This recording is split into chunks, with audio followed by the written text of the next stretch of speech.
Hello everyone, good afternoon sir. Good afternoon. माझं नाव रिद्धी संदीप जोरवेकर आहे. तर आज मी तन्मय जगताप सर यांच्यासमोर आहे. Tanmay Jagtap sir is owner of VCC classes, Vinayak chemistry classes. आज आपण त्यांना काही प्रश्न विचारूयात. तर सर, तुम्ही तुमचं नाव आणि तुमचं क्वालिफिकेशन सांगा. माझं नाव तन्मय जगताप. मी MSc केमिस्ट्री केलंय पुणे विद्यापीठातनं आणि मागच्या 6 वर्षापासून 11वी 12वी सायन्स नीट CETचे क्लासेस सक्सेसफुली रन करतोय. ओके. प्रत्येकाचं काही ना काही करण्यामागे एक मोटिव्ह असतं. तर तुमचे हे सगळे क्लासेस ओपन करण्यामागचं मोटिव्ह काय होतं सर? एक्झॅक्टली. सगळ्यात महत्वाचं तर याची सुरुवात झाली ज्यावेळेस मी ग्रॅज्युएशनला असताना. बऱ्याच वेळेस असं व्हायचं की ज्यावेळेस आपण ग्रुप स्टडी पण करत असतो तर टीचरपेक्षा एखाद्या विद्यार्थ्याने त्याच्या मित्राला समजवलं तर ते जास्त मोर इफिशियंट वेने तो समजावू शकतो, त्यांच्या भाषेत तो सांगू शकतो. असंच काहीसं माझ्याही बाबतीत झालं. मी ज्यावेळेस माझ्या मित्रांना समजवत होतो आणि त्या काही गोष्टी कदाचित आमचं एज नियर अबाउट सेम असल्यामुळे ते त्यांना फास्टर रेटला कनेक्ट होत होत्या आणि त्याचबरोबरीने at the end of exam त्यांचा रिझल्टही त्याच्यामध्ये चांगला येत होता. मग मला असं एक क्लिक झालं किंवा तो स्पार्क जनरेट झाला की ठीक आहे, टीचिंग हे एक प्रोफेशन तर आहेच, पण त्याचबरोबरीने त्याच्यामध्ये माझं पण त्या विद्यार्थ्याच्या लाईफमध्ये किंवा त्या स्टुडंटच्या लाईफमध्ये एक कंट्रीब्युशन जाते त्याच्या सक्सेस मागे. म्हणून खरं तर हा प्रवास सुरू केला. ओके. तर VCC क्लासेस हे खूप जास्त मोठे क्लासेस आहेत. आता काही ना काही प्रॉब्लेम्स येतातच क्लासेस चालू करताना. तर तुम्ही काय काय प्रॉब्लेम्स फेस केले? सगळ्यात महत्वाचं तर कुठलाही तुम्ही व्यवसाय सुरुवात करा म्हणा किंवा अभ्यासात सुद्धा सुरुवातीला प्रचंड अडचणी असतातच. त्याच्यामध्ये आम्हाला तरी म्हणजे माझ्या इंडिव्हिज्युअल लेवलला 2 अडचणी ज्या महत्वाच्या होत्या, ज्यामध्ये सगळ्यात महत्वाचं तर विद्यार्थी क्लासपर्यंत येणे आणि दुसरी जी अडचण होती लॅक ऑफ रिसोर्सेस. बरेच सारे रिसोर्सेस, तेवढे मॅनपॉवर नव्हती. म्हणजे अगदी जास्त ज्यावेळेस या क्लासेस सेक्टरमध्ये आलो त्यावेळेसच्या महत्वाच्या 2 अडचणी अशा फेस कराव्या लागल्या की पहिलं तर एक lack of resources. Second thing, शिकवता तर खूप चांगलं येते पण विद्यार्थी आपल्यापर्यंत येतील कसे, किंवा जो एक ट्रस्ट इश्यू असतो पालकांमध्ये पण की आपल्या विद्यार्थ्याचा पूर्ण भविष्याचा पाठ यांच्याकडे कसा सोपवायचा. सो ही सगळ्यात महत्वाची अडचण आम्हाला सुरुवातीला होती.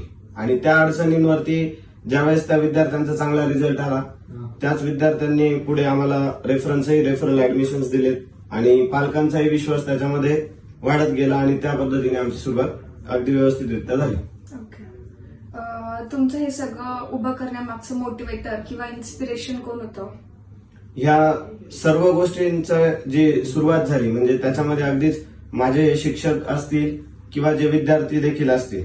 म्हणजे सांगायला एकदम मला आनंद होईल या गोष्टीचा की ज्यावेळेस पहिल्या बॅचचे जे आमचे विद्यार्थी होते म्हणजे त्या विद्यार्थ्यांकडे बघूनच ते एक मोठं मोटिवेशन होतं की त्यांनी जो माझ्यावरती दाखवलेला विश्वास होता की सर तुम्ही आम्हाला शिकवा, बाकी कोणी आलं नाही आलं तरी चालेल पण आम्ही तुमच्याकडेच क्लास कंटिन्यू करणार आहेत. आणि ज्या शिक्षकांकडनं मी शिकलो मग त्यामध्ये माझे स्कूलचे शिक्षक असतील, ग्रॅज्युएशनचे असतील, पोस्ट ग्रॅज्युएशनचे असतील, की त्यांच्याकडनंही कुठेतरी ती गोष्ट आमच्या मनामध्ये रुजली गेली की टीचर किंवा टीचिंग करणं हे फक्त प्रोफेशन नसून एक खूप मोठा रोल प्ले करतंय की येणाऱ्या सोसायटी घडवण्यासाठी किंवा जो एक सोशल आस्पेक्ट असतो की येणाऱ्या जनरेशनला तुम्ही काय पुढे कॅरी फॉरवर्ड करतायत हे बघण्यासाठीचा एक उत्तम मार्ग आहे असं मला वाटतं. प्रत्येक मुलगा कोचिंग मध्ये हुशार असतो असं नाही किंवा प्रत्येक मुलगा ऍव्हरेज असतो असं पण नाही. तर मुलाला शिकवण्यामागची तुमची स्ट्रॅटेजी काय आहे? वेल, आता ह्या क्वेश्चनला काय होतं की बऱ्याच वेळेस जर प्रोडक्ट इंडस्ट्री असेल तर त्याच्यामध्ये काही SOPs तुम्हाला फिक्स करता येतात. पण इथे काय होतं की प्रत्येक विद्यार्थी कंडिशन्स वेगवेगळ्या असतात.